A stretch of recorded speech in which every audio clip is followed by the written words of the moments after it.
Hello बच्चा लोग, क्या हाल चाल? बढ़िया सब। चलिए, उम्मीद करते हैं कि आप लोग अच्छे होंगे, खुश होंगे, मस्त होंगे और अपनी अपनी पढ़ाई कर रहे होंगे। हमें पता है बच्चे कि आप लोग बहुत ही ज्यादा मेहनत कर रहे होंगे, क्योंकि आपका बोर्ड एग्जाम अब आ गया है नजदीक। तो इस बोर्ड एग्जाम में हार्ड वर्क के साथ साथ हमें स्मार्ट वर्क को भी अपनाना पड़ेगा, जिससे हमारा नंबर जो है बहुत ज्यादा बढ़ सके। इसके लिए कुछ चैप्टर है, अगर वह चैप्टर अगर ज्यादा फोकस करके आप जाइएगा तो अच्छा नंबर आने का चांस बढ़ जाता है। ऐसे तो हर एक चैप्टर आपके लिए इंपॉर्टेंट है, लेकिन कुछ चैप्टर ऐसा है जिससे बोर्ड एग्जाम में 9 मात्र का क्वेश्चन पूछा जाता है। तो जिससे ज्यादा क्वेश्चन पूछा जाता है, अगर उसी पर अगर ज्यादा फोकस किया जाए तो हो सकता है कि आपका नंबर जो आना चाहिए उससे ज्यादा बढ़ जाए। इसीलिए हमें करना है स्मार्ट वर्क और ध्यान देना है कि कौन कौन चैप्टर में हमें कितना कितना टाइम देना चाहिए। तो चलिए शुरू करते हैं आज का लेक्चर, और इसमें हम बताएंगे कि आपको कौन कौन चैप्टर में ज्यादा फोकस करने की जरूरत है। आइए, यहां पर आप देख रहे होंगे बच्चे, चैप्टर नेम है, चैप्टर नेम है। और यह चीज आपको पहले से पता होगा चैप्टर सब, तो इस चैप्टर से आप पहले से ही परिचित है। केवल हम बता देते हैं कि कौन कौन चैप्टर में आपको कितना कितना ज्यादा फोकस करने की जरूरत है। सबसे पहला आप जब पढ़े होंगे बुक में, वह है रिलेशन। क्या है? रिलेशन। उसके बाद पढ़े होंगे फंक्शन। तो रिलेशन से मात्र एक या दो ऑब्जेक्टिव क्वेश्चन पूछा जाता है, उसके अलावा कुछ भी नहीं पूछा जाता है। तो पढ़ना तो सब है, हम ये नहीं बोल रहे हैं कि आप छोड़ दीजिए, लेकिन हाँ, आपको ज्यादा फोकस भी नहीं करना है। अगर बोर्ड में, अगर मैथ्स में अगर 100 में 100 नंबर लाना है तो आपको उसी चैप्टर पर फोकस करना है जिससे ज्यादा क्वेश्चन पूछा जाता है। तो सबसे पहला नंबर बात कि रिलेशन को छोड़ देना है। केवल आपको एक बार पढ़ लेना है, उसके बाद इस पर फोकस नहीं करना है, ठीक है ना। मात्र एक या दो ऑब्जेक्टिव पूछा जाएगा, इसके अलावा नहीं पूछा जाएगा। फिर फंक्शन से भी एक या दो क्वेश्चन पूछा जाता है, इस पर भी फोकस नहीं करना है, ठीक है। हाँ, पढ़ लेना एक बार जरूर, लेकिन फोकस नहीं करना है। एक क्वेश्चन मात्र ऑब्जेक्टिव में, सब्जेक्टिव में 9 के बराबर क्वेश्चन, ठीक है। बाइनरी ऑपरेशन से कोई क्वेश्चन नहीं, एक ऑब्जेक्टिव, एक। कभी कोई पूछ दिया तो पूछ दिया, कोई साल ना तो वो भी नहीं, वो भी ऑप्शन इतना है। आप ना भी पढ़ेंगे बाइनरी ऑपरेशन तो काम चल जाएगा, तो ध्यान इस पर नहीं देना है। इनवर्स ट्रिग्नोमेट्री फंक्शन, इसको पढ़ना है, इसको भर भर के पढ़ना है, क्योंकि इससे तो क्वेश्चन भर भर के पूछा जाता है। ऑब्जेक्टिव में भी, सब्जेक्टिव में भी, लॉन्ग क्वेश्चन में भी, यानी 5 नंबर का जो क्वेश्चन होता है उसमें भी पूछा जाता है। तो इनवर्स ट्रिग्नोमेट्रिक फंक्शन जरूर पढ़ना है, ज्यादा फोकस करना है। डिटर्मिनेंट आपको पढ़ना ही पढ़ना है, क्योंकि इससे तो क्वेश्चन लॉन्ग क्वेश्चन में भी, शॉर्ट क्वेश्चन में, ऑब्जेक्टिव में भी पूछा जाएगा। मैट्रिक्स से भी लॉन्ग क्वेश्चन, शॉर्ट क्वेश्चन और ऑब्जेक्टिव क्वेश्चन भरा हुआ रहता है। ये दोनों तो आपको एकदम मेन है कि डिटर्मिनेंट मैट्रिक्स आपको एकदम हर हाल में कंप्लीट रखना है कि नहीं। मैट्रिक्स में भी आपको बता देते हैं कि कौन कौन चैप्टर को ज्यादा आप फोकस कीजिएगा। जैसे आप पढ़े होंगे एडिशन, जोड़ना, घटाना, मल्टीप्लाई, ये पढ़े होंगे। इसी में मैट्रिक्स में ही आप एक चैप्टर पढ़ना है, एलिमेंट्री ऑपरेशन। एलिमेंट्री ऑपरेशन आप अगर पढ़े होंगे तो शायद आपको पता होगा। एलिमेंट्री ऑपरेशन को छोड़ देना है, क्योंकि इससे क्वेश्चन पूछेगा नहीं, ठीक है। उसके बाद एक और है, solution of system of linear equation. Solution of system of linear equation, इससे भी क्वेश्चन नहीं पूछा जाता है, तो इसको छोड़ देना है। तो मैट्रिक्स में आपको क्या पढ़ना है? जोड़, घटाव, गुना, ट्रांसपोज और एडजॉइंट, बस इतना ही पढ़ लीजिए, काम हो जाएगा। मल्टीप्लीकेशन भी लिमिट है, देखो यहां पर पढ़ना था कंटिन्यूटी और डिफरेंशियबिलिटी आपको पढ़ना है। और कंटिन्यूटी और डिफरेंशियबिलिटी पढ़ने में आपको लिमिट का भी जरूरत पड़ता है। कंटिन्यूटी और डिफरेंशियबिलिटी पढ़ने में लिमिट का भी जरूरत पड़ता है। तो क्वेश्चन न तो कंटिन्यूटी से पूछा जाता है और न डिफरेंशियबिलिटी का।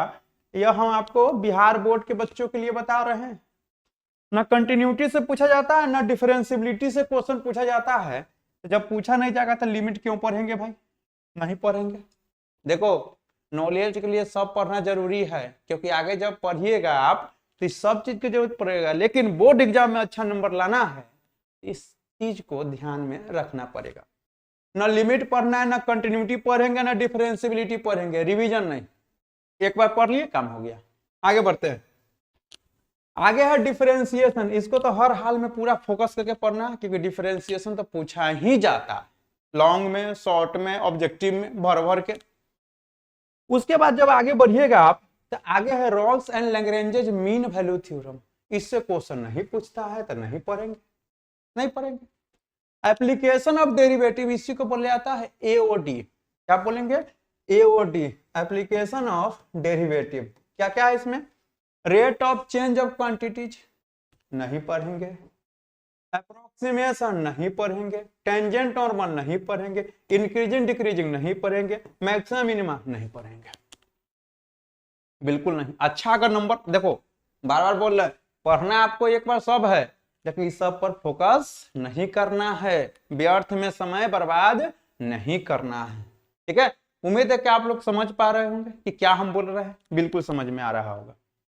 आइए, इंटीग्रेशन निश्चित रूप से पढ़ना है। इंटीग्रेशन में दो तरह का होता है, इंडिफिनिट और डिफिनिट। इंडिफिनिट क्या होता है? जिसमें लिमिट नहीं लगा रहता है, और डिफिनिट में लिमिट लगा रहता है, अपर लिमिट और लोअर लिमिट। ये दोनों तो पढ़ ही लेना है।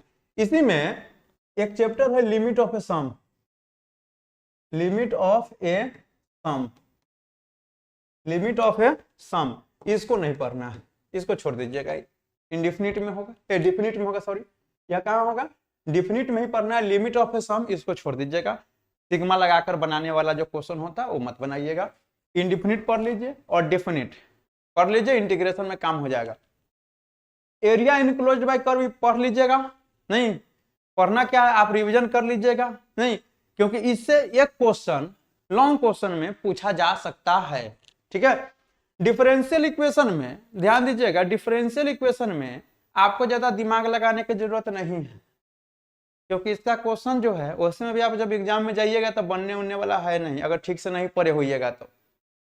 आप एक बार पढ़ लिए, बात खत्म हो गया, इसको रिवीजन नहीं कीजिएगा, समय बर्बाद होगा आपका और कुछ नहीं होगा। क्योंकि डिफरेंशियल इक्वेशन में ऑर्डर डिग्री निकालने आता है, वेरिएबल सेपरेबल करने आता है, बस हो गया।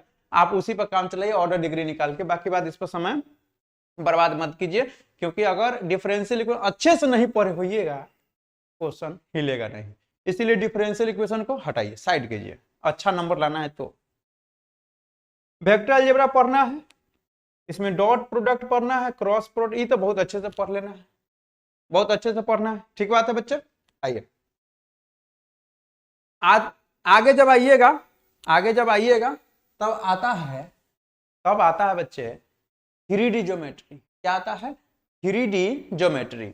और 3D ज्योमेट्री में आपको पढ़ना है एंगल के बारे में, डायरेक्शन कोसाइन, डायरेक्शन रेशियो, इस सब के बारे में। नहीं तो ये सब चीज तो आपको पढ़ ही लेना है एकदम।